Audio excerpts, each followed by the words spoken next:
لقيتني صاحيه من النوم وعماله بصرخ بالصوت الحياني. الله الله الله الله الله، مالك يا بامبا؟ سلامتك في ايه؟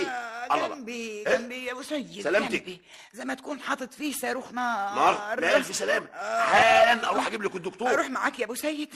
ده لو جه هنا هياخد الشيء الفلاني. ياخد قد ما ياخد، المهم اشوفك طيبه يا بامبا. بقول ايه يا ابو سيد؟ نعم. احط رغيف سخن يا اخويا رغيف يا اخويا؟ ولا شويه رده؟ ردة ايه؟ تمص الوجع. اوعي تعملي حاجات زي دي. رغيف ايه وردة ايه يا بامبا؟ لازم تستشيري الحكيم الاول.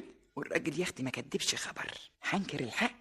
وجه الدكتور وكشف علي، وبعد ما كشف عليا كتب الروشته واداها لابو سيد وهو بيقول له الحالة اللي عندها بسيطة وفي أولها من حسن الحظ، وإذا مشيت على العلاج هتبقى عال قوي ومش هتجيلها الحالة ديت أبدا. متشكرين يا دكتور، متشكرين قوي. وأهم حاجة الحقن دي 7 حقن كل يوم حقنة. انا هنزل اشتريهم حالا وعلى طول. يمكن غاليين شوية لكن فيهم الشفاء بإذن الله.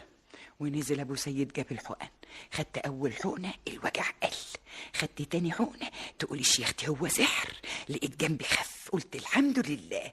لكن يا اختي ما فاتش يومين 3 ولقيتني صاحيه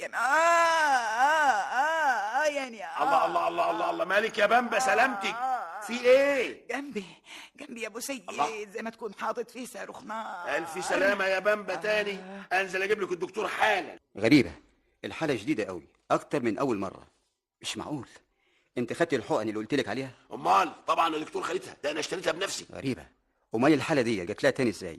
الحقيقة بقول ايه يا دكتور، انا لقيت الوجع يا اخويا راح، ومن تاني حقنة بطلتها وقلت بلاش اشكشك جدتي. يا ستي لو كنت أعرف إن حقنتين كفاية كنت قلتلك تاخد حقنتين بس، لكن أنا قلتلك 7 حقن عشان نقضي على المرض نهائي. والحل يا دكتور؟ الحل محتاج دلوقتي لدواء أقوى، ويؤسفني أقول لك إنه أغلى. مش مهم الفلوس يا دكتور، مش مهم، المهم سلامتها. وحياتكم والراجل ابو سيد نزل جاب الدواء، واللي حصل في الاول حصل في التاني. لما لقيت نفسي بقيت كويسه رحت موقفه الدواء، وما فاتش اختي يومين 3 ولقيتني قايمه من النوم. الله الله الله، مالك يا بامبا؟ سلامتك في ايه؟ الله. جنبي يا ابو جنبك؟ زيد تقولش حاطط فيه صاروخ نار يا اخويا. الله، انت مش خدت العلاج؟